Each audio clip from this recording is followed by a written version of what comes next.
জানেন কি, মেয়েরা সবসময় বাস্তবতার কাছে অসহায়, কখনো তার পরিবারের কাছে, কখনো তার স্বপ্নের কাছে, কখনো তার ইচ্ছের কাছে, আবার কখনো তার ভালোবাসার মানুষের কাছে।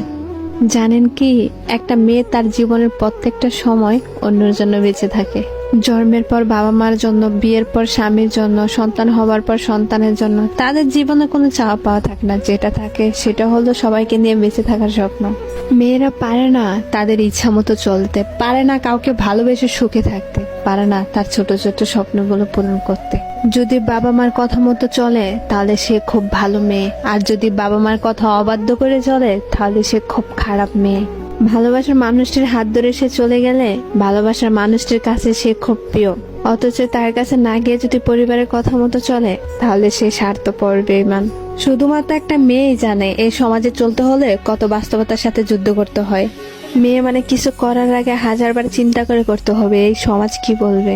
মেয়ে নামার শব্দটি এক একজনের কাছে এক এক রকম, কারো কাছে বেঈমান, কারো কাছে স্বার্থপর, কারো কাছে প্রতারক। আসলে মেয়েরা স্বার্থপর, বেঈমান, প্রতারক কিছুই না। মেয়েরা যদি প্রতারক হতো তাহলে কোনো সন্তান এই পৃথিবীর মুখ দেখতো না।